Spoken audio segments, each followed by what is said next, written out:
Hello and welcome back.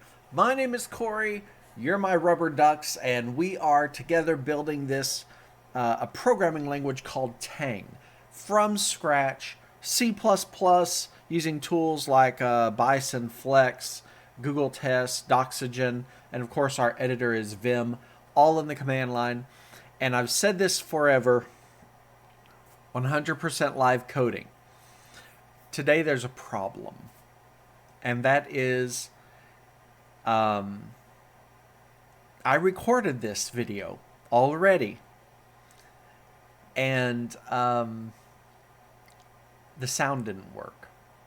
So it was a 2.5 hour video of silence. Of course, yes, I'm working through it. So I'm not going to re-record it. I'm not going to do a voiceover.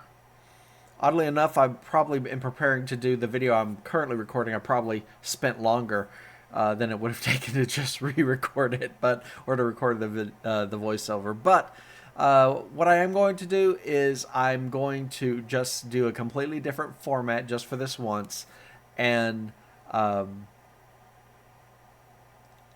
just show you what was done. The problem is if you've been following the videos, you know at the end of each video I commit and push to Git live, and so the code's already out there on Git, and so if I was just redoing it, it would be fake anyway. So here's what I'm going to do. First of all, I've got a little slideshow that kind of gives an overview of what we had and what I did in this video, and I'm just going to play the video in fast forward. So let's see there. And it should be beneath me that I'm just going to do a really time compressed version of the video because it doesn't have any sound anyway.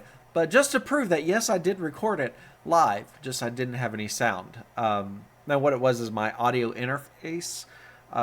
It goes through a KVM switch because I use my monitors. I have two monitors, one here, one there. And my mouse, my sound, that is my microphone and everything, goes through this KVM switch. And every once in a while something messes up and I just have to unplug it and plug it back in. Sometimes it's my keyboard that does it. Sometimes evidently this last time it was my audio interface just did not work. And so all that I had to do was unplug it, plug it back in, and now it's working. I can see the audio levels. Let me show you. I can see the audio levels moving. So, yeah. All right. So, what are we going to do? Well, I tell you what. This is as good a time as any. I might as well just kind of show you what I did. But in order to do that, I kind of want to do an overview of what we had this in the previous video. So this is part 2 of trying to get functions to work. And so part 1 was episode 36, and that was a 3-hour long video. And I'm just going to cover what we did in that. And then I'll tell you what I did in the 2.5 hours. Yes, another 2.5 hours. I thought it was only going to be an hour.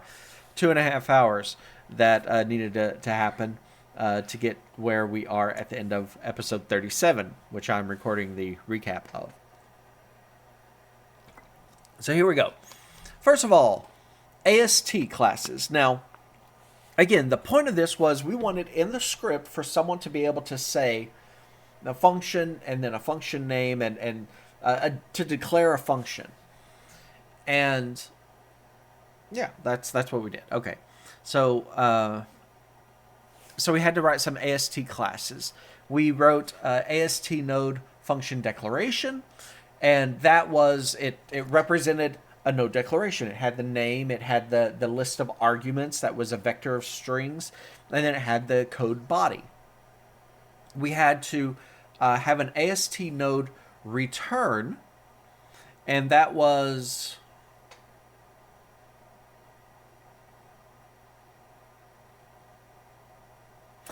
for a return statement, but oddly enough, I don't think we're using it yet. I'll tell you why in a moment. We don't support the return statement. So it's just kind of, we wrote it, but we didn't actually It's not doing anything yet. We also wrote a computed expression compiled function. And the reason is because we want functions to be something that can sort of be passed around, even though I'm not supporting lambdas. Ultimately, a function is like a variable here in our language. And so we had to have a computed expression that represented that function. Why do we call it a compiled function? Well, because, and I mentioned this in the other video, there's actually two other types of functions that we need to have. A native function, which that's one that's provided like a library, not one that's written in the script that somebody else that is writing in Tang, but in C++ and compiled and added into the library through a mechanism that we have yet to design. So that's a native function. We'll need to be able to support that. And then we'll also need to be able to support bound functions. And what I mean by bound functions, well, we're going to have an object. So let's say we have a string. We do have a string, but if I say string dot length, well, that's a length function, but it's bound to some object. In this case, in my example, a string. And so that's a different type of function. So those three types of functions are the ones that are the three that I'm thinking of supporting or planning on. Okay, but so our first one is this one that I just mentioned, the really? There we go. The computed expression compiled function. Okay. So now what about flex? Well, in flex, we added three tokens: the function token, the return token, and the comma. Even though we're not supporting return yet, we went ahead and added tokens for it. And in Bison, we created a function declaration argument, and that was a recursive structure that could recognize an identifier, comma, identifier, comma, identifier, a string of them. Not a string, I should say, a sequence of them. And it returns a vector of those string names. So if you declare a function that can take a, comma, b, comma, c, it will return a vector of string a, then string b, then string c. Okay, so we did that. We also had a rule that is the function, the word function as our keyword, and then the identifier, the name of the function, open parentheses, the comma delimited declarations, and then the close parentheses. Yeah, we did that. And we also wrote a rule for the return expression, and I thought we also wrote one for the return and semicolon by itself with nothing. I don't remember. We'll have to look. But either way, we don't have the... I don't think we've written the compile support for this, for that yet. We haven't, in fact. I know we haven't. So, okay. But we did write the AST node for it, and evidently the Bison and Flex patterns for it. Okay, so for our opcodes, we added a function opcode, and that is to declare a function in the code. Not to call a function, to declare a function. And we had to, in doing this, we had to kind of decide what does a function look like in our bytecode. And the simplest idea is that a function is just, you go to a starting point in your bytecode and run until the end, and then you return back to wherever. I know I used the word return there, but it's not quite the same as the return keyword. That means something different. But there's a lot of work that has to happen in order for that to be able to be executed. We didn't do that in episode 36. We just started getting everything put together. But we added an opcode function as for what we thought that it needed to include. And as I recall, all that we told it was, when I say a function, and what opcode number does it start with? What address does it start off with? Okay, so we did that. What else? We did a return, but this is not the return expression.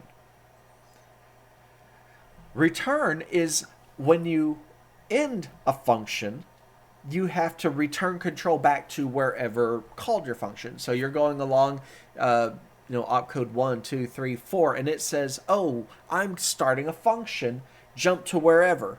Well, when that function's done, it has to say, go back. That's what this return is. It's not a return to... What am I trying to say? Yeah, it's not a return to the...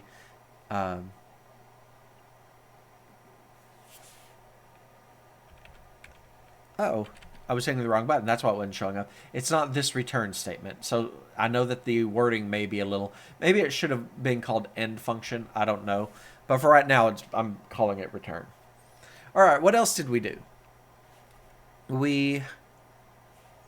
In our program, we added a push environment and a pop environment functions. And what do these do? These, again, this is for the... an environment is kind of like everything that pertains to the execution of something. And in the case of this push and pop, it dealt with manipulating strings. And remember, this is during the compile time. So, is that right? Yes. Yeah. Anyway, okay, so we wrote those. We also identifier stack and string stack. We made those into private things, and so we had to have accessor and getter functions that we added. But in my opinion, it just makes it safer. And for the add identifiers, I believe we had an optional so that we could get the position that we want it to be added in. Anyway, all right. We also had, so for the AST node function declaration, I mentioned that earlier, but I guess I called it out here. We did at least write the compile part of it. We compiled it so that the function is stored as opcodes. And so the way it if the program is running, and then it gets to a function declaration, what it actually does is it jumps past the entire function declaration. And then there's a function opcode that says it. We could have put this somewhere else like we do with the strings, but we haven't done that yet. So we could later, but it's not that big of a deal right now. And I say here that the function ends with a return opcode, not a return statement, but the return opcode, and that does all the cleanup, restores the stack, restores the program counter, all of that stuff. And the function opcode pushes the computed expression onto the stack. Why? Because we're usually assigning it to the identifier. So if the function's name is Fibonacci, whatever, and you're going to print out the nth Fibonacci number, the identifier's name is Fibonacci, and so it's treated almost like a variable. So yes. All right, everything compiled, but we had no tests. No tests. Why? Because we didn't have time to write the execute function. And so that's it. Yeah, functions were declared but not executed. So when we came to this point, again, my goal every time I've recorded a video is so that wherever we were at a stable state and it would compile and we could create documentation. Although I didn't create documentation on this because it wasn't ready yet. And then I pushed it at this point. So then, the next day, I came back and was planning on having an hour-long video. Turned into a 2.5-hour video where the audio wasn't captured. And we're going to talk about that. So this is what I added based on everything that you just saw. Now, what I'm going to do is I'm going to take you through the list, and then I'm going to jump over and show you what that looks like in the code itself. So let's do it like this. Yeah, we'll do what we added in episode 37. First of all, we had to add a new AST node that represented a function call. Now remember, before we had an AST node function declaration. That's where you declared the function itself and wrote, how the function works. But now it's like when you want to invoke the function. That's what this represents. And it represents a function being called in the script. And what happens is it pushes the function arguments in order onto the stack. It then pushes the function that I'm trying to call on the stack. Remember, it's treated like a variable. And then there's a call func opcode. So we added that opcode. And I pass into that call func the number of arguments as a bytecode operand, meaning it's call func 3 if I pass in A, comma B, comma C. And okay, so we did that. Now, what did we have to do in Bison? Well, first of all, we had to create this function arguments, and this was a vector of AST nodes. Now, when I say vector of AST nodes, you know that I really mean a vector of shared pointers to AST nodes, because that's what we use all over the place for the AST nodes, shared pointers to AST nodes. That's fine. That's what we created, a vector of shared pointers. And what this represents is in your code, for example, if I were to say, well, print isn't a function in this sense, but if I did say print 3 plus 2, close parentheses, that 3 plus 2 is an expression represented by an AST node, a binary operator of type plus that has a left-hand side, right-hand side. But the point is it is an AST node. So function arguments are these expression, comma, expression, comma, expression, as opposed to no, what did I want to say there? As opposed to the function declaration, which is a identifier, comma, identifier, comma, identifier. So a string, basically. So when it's declared, I can only say A, comma, B, comma, C. I can only give an identifier name.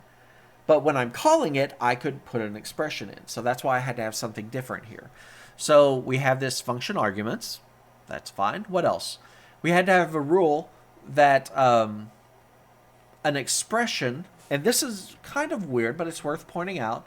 So when you call a function, that could be that should be an expression, right? If I were to, if I created a function that calculated the exponent, we don't have that yet in our language, so I could write a function that did it, and it calculates the exponent of one number to the power of another number, for example.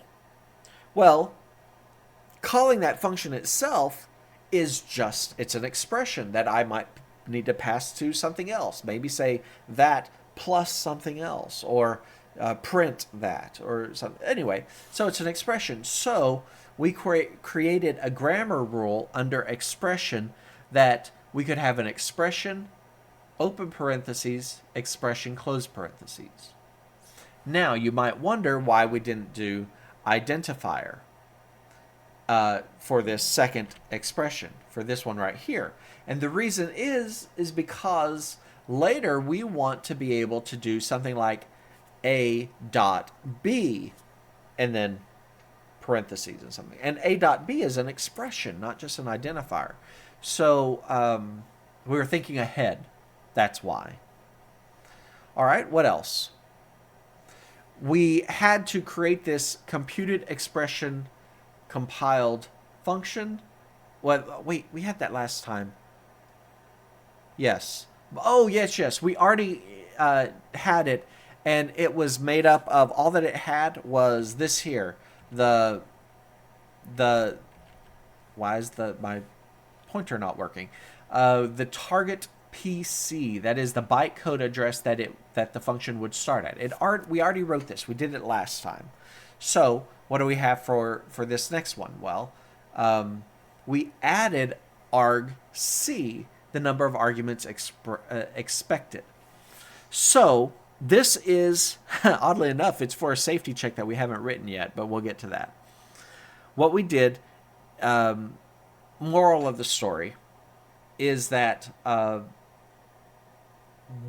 this function that exists as a computed expression, right, a variable, what it now knows is it knows where it starts in the bytecode and how many arguments it should contain. Okay? Why did I do it that way? So that when you call the function, you're calling it, telling it how many arguments you're giving it.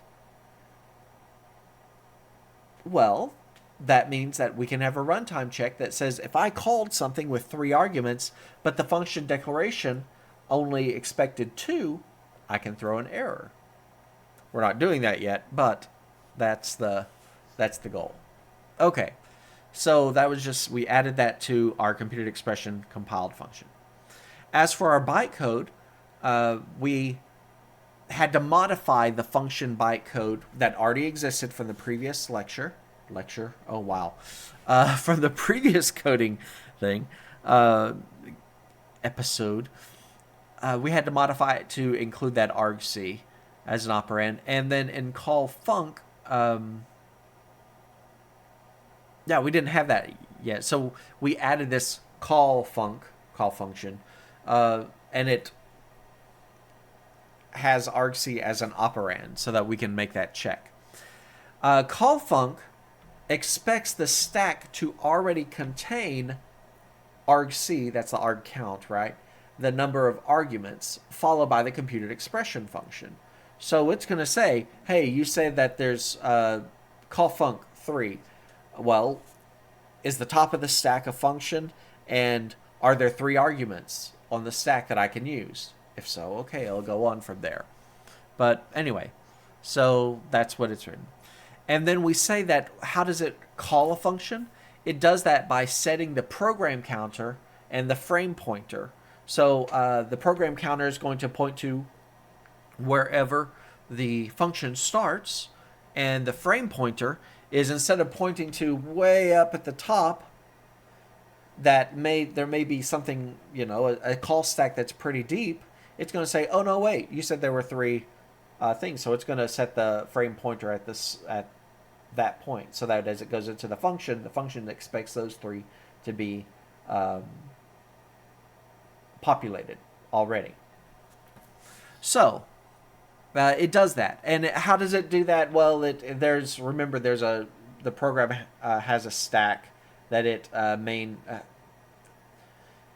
stack for the PC and a stack for the frame pointer that it pushes the values onto, and when we return out of it, it will pop those off and to reset them. Yeah. Okay. What else did we do? That was the first page. That was a lot. I know it. And you haven't seen it yet, but don't worry, I'll show it to you in a moment. For the AST node function declaration, now this was something that we had in the previous one. We had to change around the compile a little bit. Remember, we wrote the compile, but we couldn't test it. So as we went through this second episode on functions, episode 37, that should be again still playing in fast forward underneath me. We had to make a few changes. So I found out that the function start was in the wrong place. The pop was missing after the code block. So remember, the way our language works is that we expect every statement that happens to after an expression is executed, the expression should be left on the stack. And at the end of the statement should pop that off. But when we have a code block, the code block leaves the last expression on the stack, and we have to pop that off. Okay, so we didn't have that. It was missing. So we added that, and we had to add the new argc operand to the function call. Pop environment was actually too early, so we moved that down. And so I think function start was too low and pop environment was too high, so we had to move those further out in that same function. And again, we'll see that in just a moment. What about the program itself? Now, this is by program, I mean the program object. We added the dump and the execute for the following operands. First of all, function, and the format is function followed by argc followed by the target program counter or target bytecode address. We had call func and the argc. So call func and then the number of arguments that it's supplying. and expects the function to be on the stack, expects argc arguments to be on the stack, and it sets up the new program counter and frame pointer. And lastly, the return followed by pop number as an operand, and that is it pops the return value from the stack because it expects something to be at the top of the stack. Then however many things were on the stack, this is, remember, a cleanup statement, so it pops all those the grand total off the top of the stack and then puts the return value back on. So it says whatever's at the top, that's what I'm returning.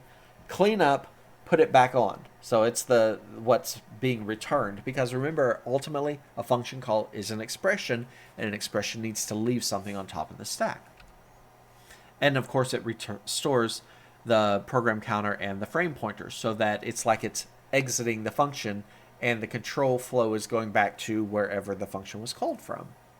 Okay, nice thing. And we wrote tests. Yes. So there are 0, 1, and 2 argument function declarations and calls. Does that make sense? Yes. I wrote tests for 0 arguments, 1 argument, and 2 arguments to make sure that they all worked. And I figure if those work, then we could write one with 15 arguments and it should work. Let's not look at what's next. Let's look at the actual code.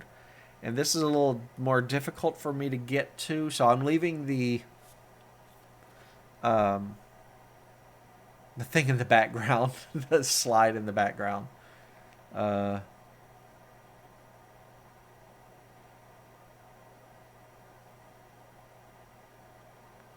Pardon me for just a moment. Why is that? Oh. Yeah. Oh well. Have to do this again. There we go. Okay, now.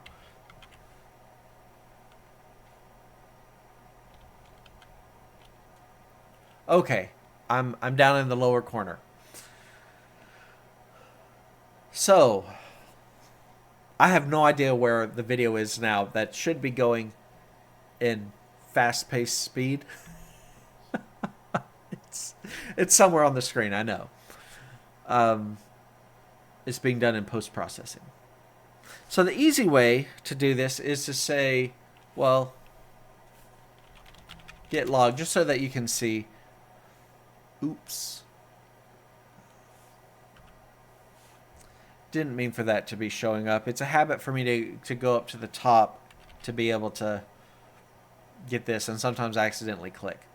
What I wanted to show you is I had the tag of episode 37, that was in the silent episode, where I updated the docs, and I had 1 commit that was all of the changes. And then 36 was the one that would be the last one that you saw from the perspective of this video.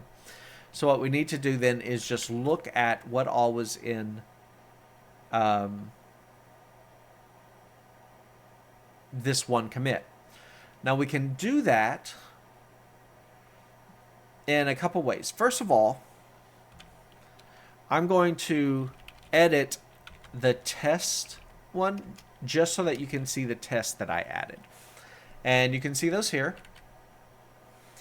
And we have 1 test, and this is where we declare a function called print high. We print it, you call it, and it just prints the value high. And we verify the output. Simple enough. The point of this, it is a function declaration and function call with 0 arguments.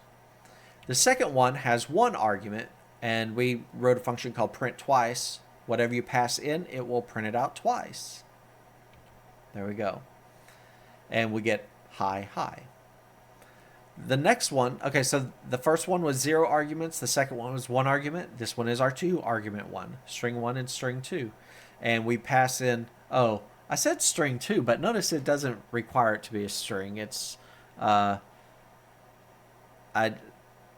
called print 2 then 1. So it prints out the second thing and then prints out the first one. So we get 3 high. And that's down here. So again, 2 arguments. Obviously, it's printing them out in reverse order from how it's being called. and we get the correct result. So that's the tests. Easy enough. Now let's look at the diff. Okay, so I'm trying to figure out what's the easiest way to show this. In Git, we can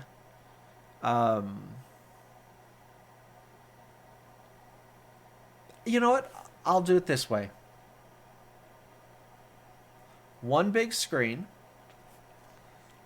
And first of all, I'll do this git log again just so I can point out that there is this hash. And we can reference these logs by that hash. And I can say git diff of the earlier one. And I only had to type in enough of it to make it unique. So I'll do the first 2. A lot of people will do the first 6. Versus DD6F. And it'll show me, at least I hope I'm remembering this correctly, it'll show me all the differences between these two. Okay, it does. So in the red, that is what got removed, and in the green is what got added. Now this first line, this is obviously in the make file, so it's harder to tell, but if we go down and see, oh, I added the AST node function call. Nothing surprising there about how you've seen me do this about 20 times now. So this is where we added AST node function call, and that's all we added in the make file. Okay, now where you're looking for is this. You can see what file I'm in, Tang parser.y. So this is in my Bison file, and I obviously added the function arguments. I told you about that, and it is a vector of shared pointers to AST nodes, as opposed to the function declaration arguments, which is a vector of strings. All right? And we had to, add the line to do include that function call, the new file that we just wrote. Let's get some stuff on the screen.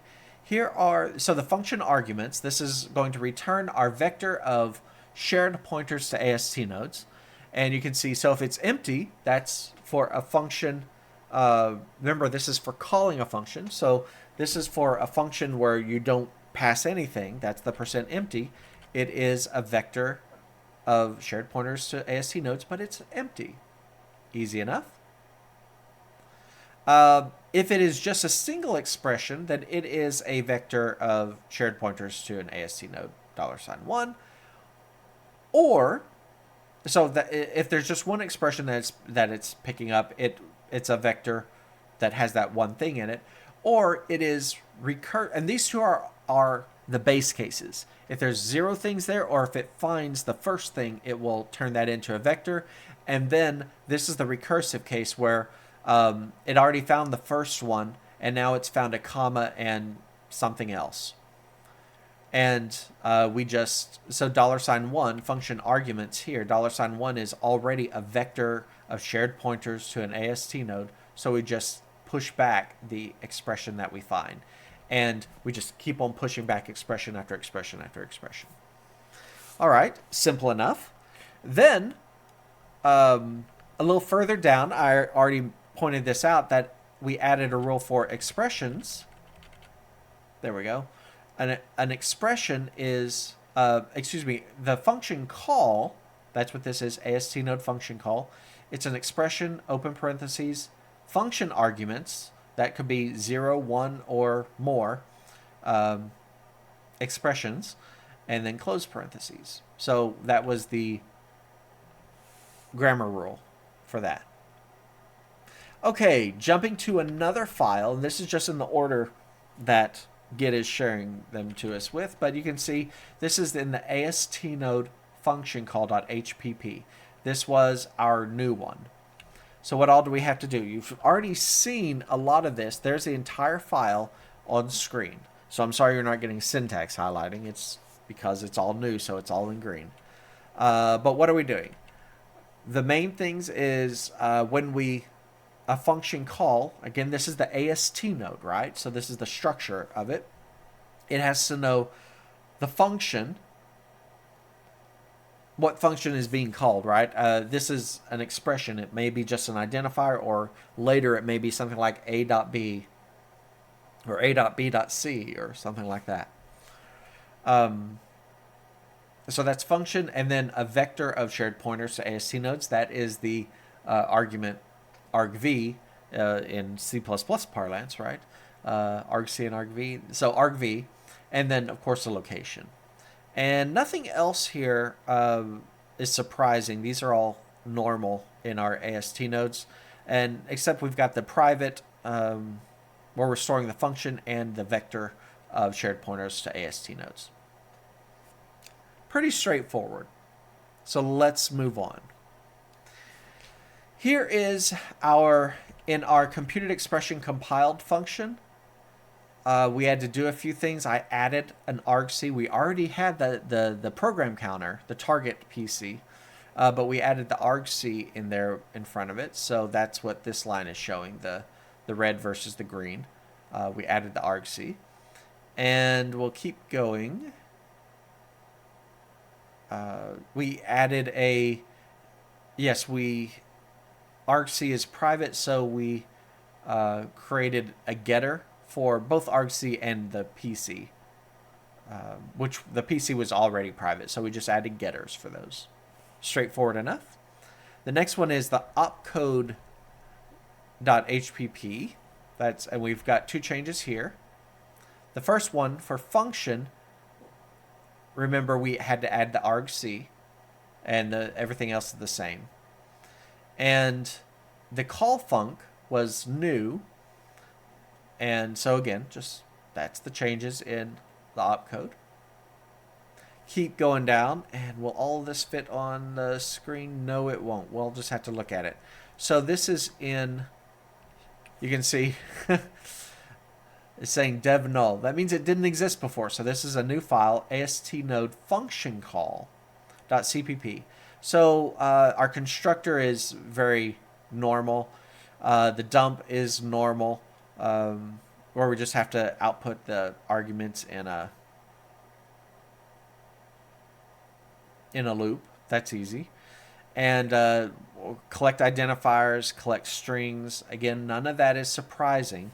The compile, however, and this is a function call, right? So what happens in the compile when a function is called? And that is this area right here. So first, we push the arguments onto the stack. So of the arguments, if there's 3 of them, it will go through and it will compile the first one. And again, when you compile an expression, it should leave it on the stack. So compiles all of them, and then push the function itself onto the stack, whatever that is. And if it's just the name of the function and it's an identifier, well, it's treated like a variable, so it's going to pull that from wherever. And then we call the function. How? By doing the opcode call func, and we pass in, and then as its operand, we give it the number of arguments that we pushed in. Quite straightforward. Hoping it makes sense to you. Let's go down. Let's continue. For our AST node function declaration, this required a little bit of refactoring. Remember I said that I had to make some changes. So what did we do? First of all, function start was down here. It should have been up here above the variable declarations. And so the overall function, what it's doing is I have to say function start and then have all of the, reserving the places on the stack for the variables and then for the strings. And I had it so that it started the function after that, and that was wrong. So function start was in the wrong place. So we found that and added that at the top. Now, again, I will point out something. Again, suppose that a function has 3 arguments. It expects those 3 to be at the top of the stack. If it then uses, let's say, a total of 5 a total of 5 identifiers, right? Maybe it's past A, B, and C, but then it uses A, B, C, D, and E. Well, it's expecting A, B, and C to already be on the stack, so it only reserves spaces for D and E, those 2 remaining ones. And then that's why knowing the number of arguments is important. So it only reserves for D and E, and then of course all the strings that it needs. So we'll go on. Okay. Another thing that I realized I didn't do was that after the code block was run, I hadn't popped the last value. So I needed to pop it. And then lastly, we needed to call, oh, is that right? Should I have popped it? Should I have left it on the stack? I need to double check that. Maybe I should have left it off the stack so that whatever's at the end of the compile, that is what's automatically returned. Need to double check it. Okay. Let's see. The pop environment needed to be much later. So we removed it here, and it's been added back down here. So after we set the jump target, that doesn't do anything. But after we do the bytecode for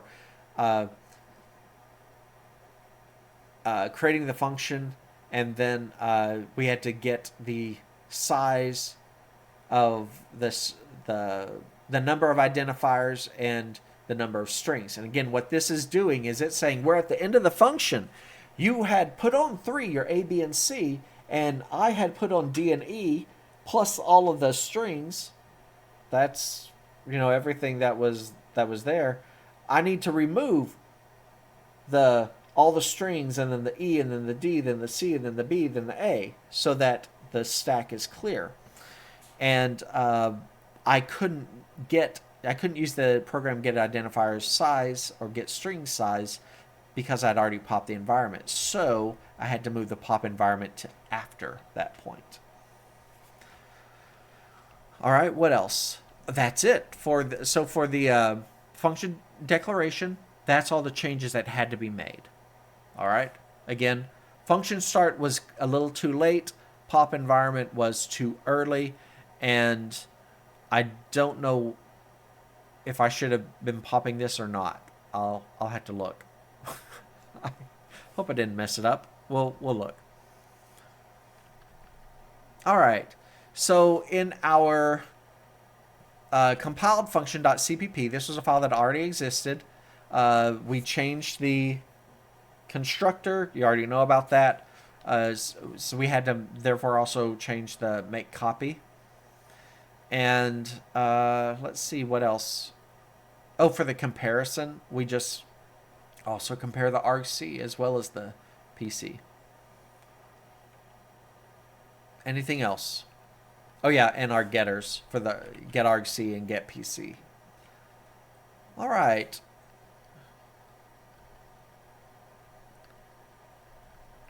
For the dump bytecode, we didn't have any of this. So we had 3 opcodes. Remember, we've got function, which creates a function, so declares a function. Call func, which will call the function, and then return, which cleans up after. Okay, so this is just the dump, quite straightforward. Nothing surprising here. We just have to make sure that we're incrementing the program counter by 3 in the case of function, or by 2 in the case of call func and return. Simple enough, nothing big. What about program execute? Okay, this is a little bit more work. First of all, we were using just so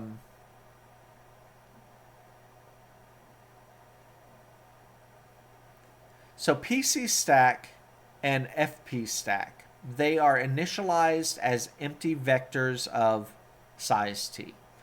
we had to add these. We didn't have them before. Now, all through, we've been using PC plus 1 or FP or whatever. That's fine. It's just the point is we need to be, in order to be able to call a function, we need to save the current PC or save the current frame pointer, FP, and then go into the function. And when we return, we need to be able to restore it. How do you do that? With the stack structure. So that's what this first thing is. We are creating these two vectors, PC stack and FP stack. Now, we've got our opcodes here. The first one is for creating a function. And really, there we go. We just make sure that I've got 2 bytecodes after that. I get the argc and the target and push back on the stack a computed expression compiled function with those 2 pieces of information. Simple enough. Really, really simple. And that, again, is declaring a function and saving it as a variable. This one is a little bit more work. This is what happens when we call a function. First of all, we have to make sure that we've got at least one more. Because remember, call func, you pass one operand in the bytecode, and that is the number of arguments that you're passing in. Right? So we've got to make sure that we have another opcode, and then sorry. That is, I'm saying it.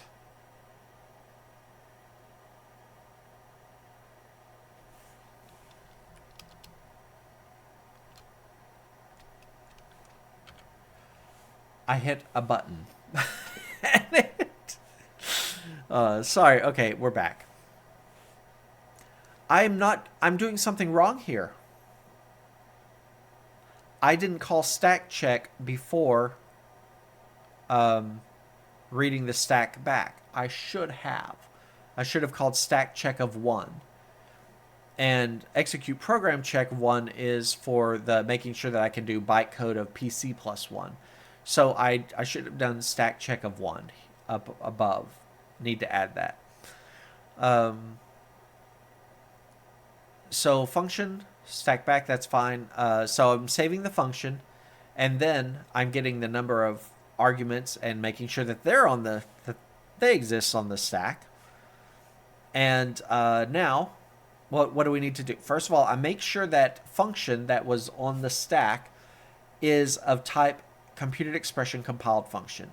And I'm going to stop here and say that I spent 20, 30 minutes trying to debug this, figuring out why it didn't work, because I kept it wouldn't go through here.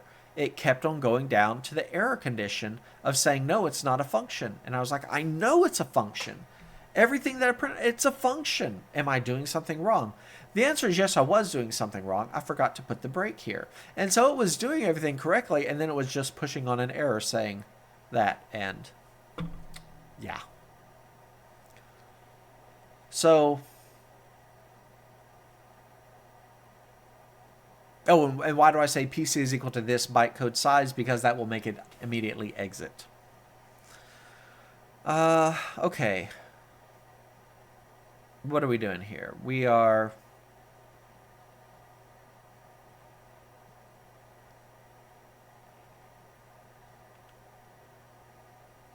Yeah, sorry. I was thinking of something else. We're good. Okay, so if it is a function, then what we do, we cast it as a function with a static cast so that we can get to... I did it again. What happened is I right-quit. I right-clicked, and for some reason that's causing that to show up. And I didn't intentionally right-click. It was my finger got tired and accidentally hit it. We push... so we've got this PC stack and FP stack that we created. We're saving the current program counter and the current frame pointer. And then we set the program counter, instead of like we do every other time, plus equals 3 or plus equals 2 or plus PC, we say wherever the function is. That's the new program counter. And wherever the stack size is minus however many arguments we pushed on, that's our new frame pointer. And break so that it doesn't fall through. It's just, it'll then, the break of course will, it exits out of the switch, but then it'll go on. Okay. So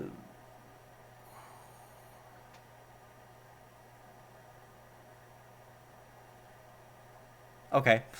As I'm doing this, I'm thinking of something else.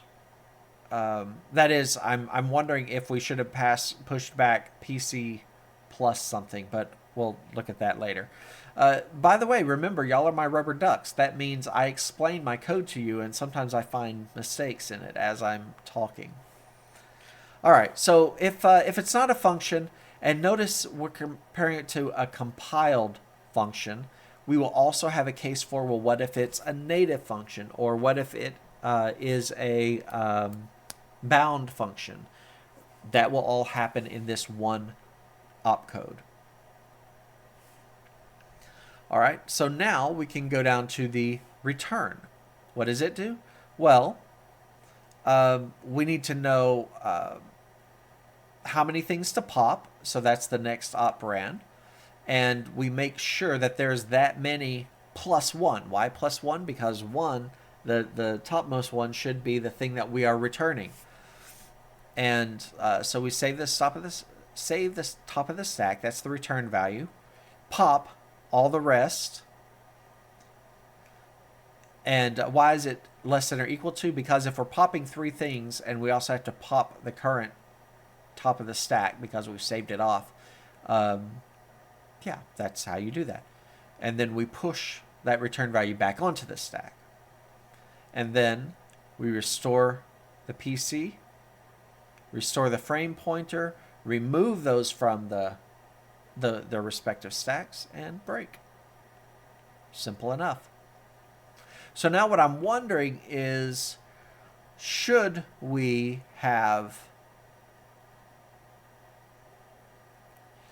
in our, when I was telling it what to push on, shouldn't that be PC plus 2? Because PC plus 1 is the argc, so it should have been PC plus 2. Pretty sure.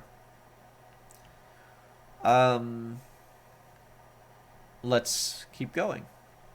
Oh, and then our 3 tests. So how would we catch that? Well, I bet if I called print high again, it would fail. Because it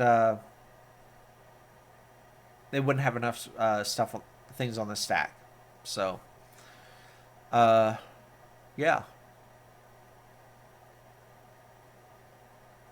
I bet it actually ended with returning a runtime error, but because I'm not checking the runtime error, checking for a runtime error, I'm checking for the string high. Yeah, that's what I think.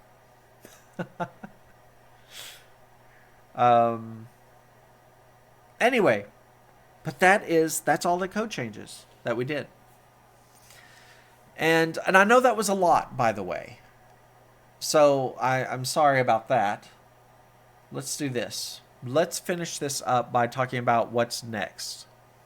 And by the way, now I understand why it took 2.5 hours to write it, because if we are 50 minutes into this video and me just explaining, well, what we had and what was new, I can understand that. So the video should now be playing beneath me, I hope. Still going, still showing that yes, I really did do this in 2.5 hours. And let's talk about what's next. Well, we know, so we need to do a part 3, and I'm not doing it tonight because, well, I was very disheartened that it happened on Thursday night, and then Friday night I prepared all these slides and trying to think of how can I do this, and now it's Saturday night. So got me behind on my schedule. Oh well. First of all, functions are currently not verifying that the number of arguments provided matches up with the number of arguments that it was defined with. That needs to be fixed. A function called on a non-function doesn't clean up the stack. So if I push three things, and if I say, if I say a is equal to, the number 3, I should probably use something different than a. How about foo? Foo is equal to 3, semicolon. And then foo, open parentheses, and then something, something, something. Well, the way the code's going to work is it's going to push the something, something, something on the stack, push the identifier, foo, and then say call function. Call function is going to get it and say, this isn't a function, I can't do anything, and it just returns an error. But it never cleaned up the stack. It should clean up the stack. Okay, so we need to add that in there. We don't have recursion. And why don't we have recursion? Well, if you think about the code, in fact, let me bring this up. And of course, I'm in the way. I will do it like this so that I don't have to, the video is still playing underneath us and I don't have to move it. If I'm doing something, there. Let's just do the print high example. If I wanted to call print high inside of the function, I couldn't because it is effectively a variable. So what I need to do is when I create a context, an environment, that's why we have the environment push and environment pop, is so that we can go to one place and say, okay, here's the additional work I need to do. What I need to do is of the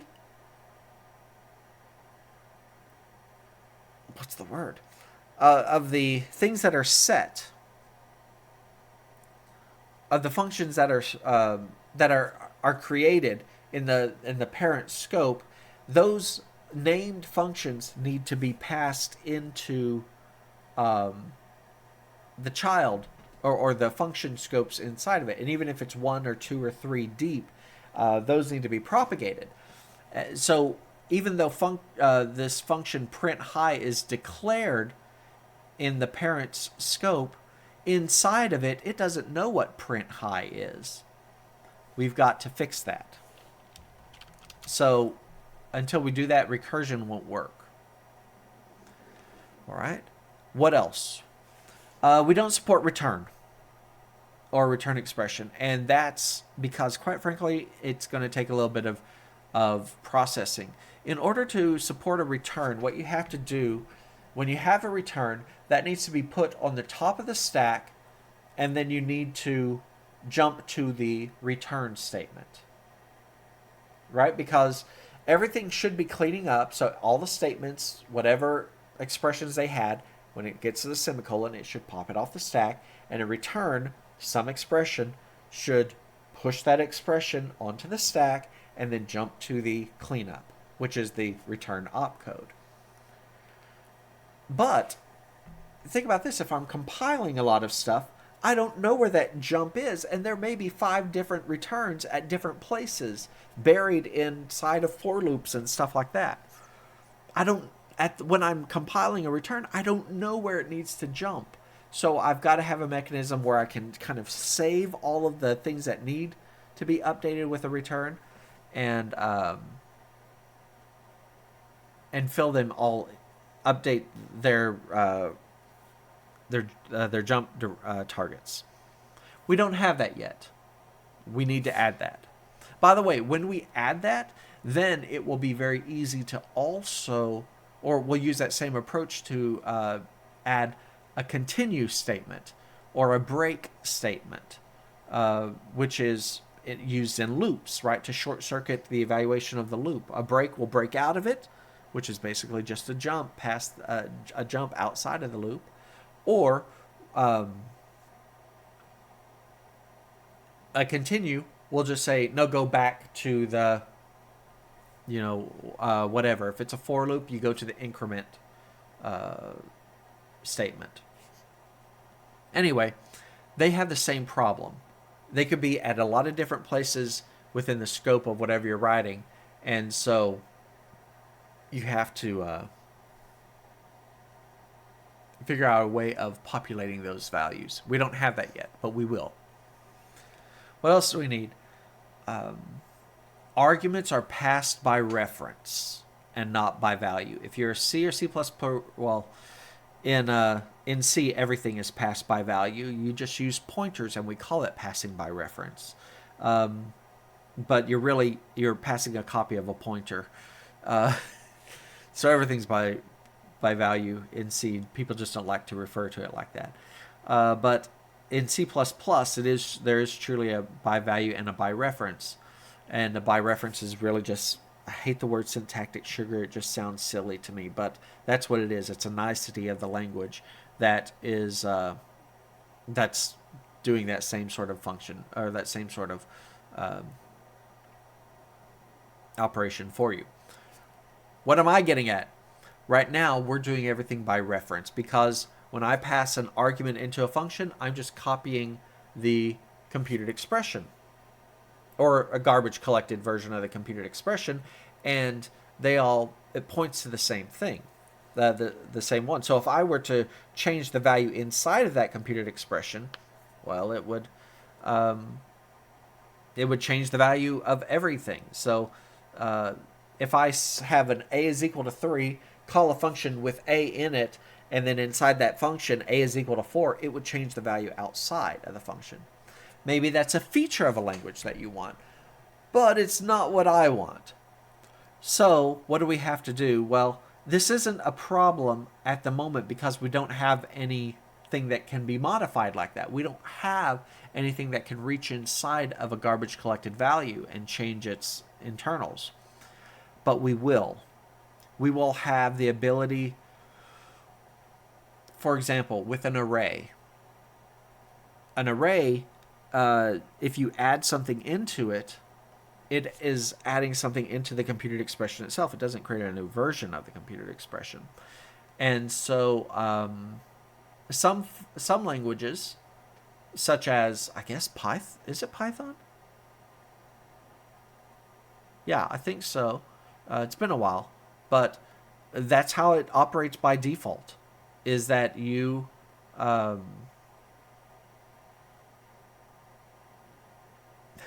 sorry, brain just stopped. Is that objects are passed by reference, as always. And when I was teaching beginners, it was sometimes hard for them to catch the fact that if they passed a number in, it was by value, and if it was an object, it was by reference. And that was always weird for them to wrap their heads around. I'm pretty sure Python does it, or maybe it's JavaScript. I don't remember. It's been too long since I've dealt with those languages to that level. Oh well. It's not a problem until we start dealing with arrays and objects. So we're going to have to fix that. And the last thing is that we're going to need our two other function types, and that is our native functions and our bound objects. And those are not going to be in number 3. Those are their entire other episodes because they're a lot of work. But they are on the horizon. But the top 1, 2, 3, 4, 5 things, and then the thing that I found while I was talking to you about, I added a pop, and I don't think it should have been there. I think I was right to not have it in the first place. I need to revisit that and then leave a comment. Do not pop this because, whatever.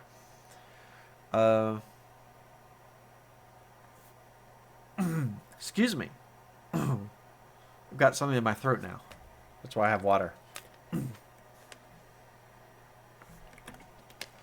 I think I'll live now. So that's it. About that time, I think my video should be ending. And, yeah, 2.5 hours. I'm very sad that it didn't. The audio didn't work. I don't know. Maybe it's better for you that you just had a little over an hour long video as opposed to 2.5. I'm hoping it was still easy enough to follow the changes, because I do want to. I prefer the live coding. I don't like the. I'm just going to show you the diff and that's it, because I think that there's true value in the process, seeing the process. If you're, earlier on in your development maturity, maybe I should say, in your maturity as a developer is what I mean by that statement. And to see someone thinking through a problem, looking through and butting their head against the wall. And, I've been programming for decades. And sometimes I miss something as simple as, oh yeah, there needs to be a break there. And yeah, maybe that's helpful for you. Or entertaining. I don't know. But above all, we are making progress on the language. And you know what?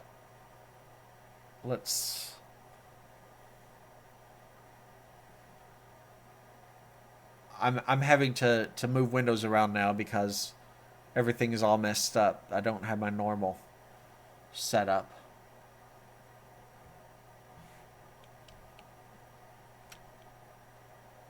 There we go. Last thing is, where are we?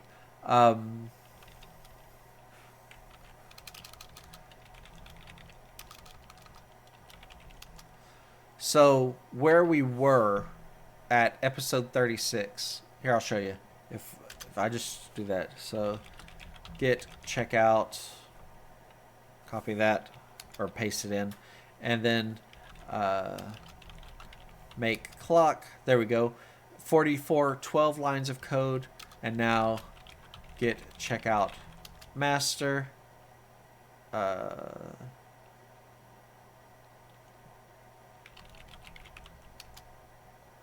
There we go. 4589.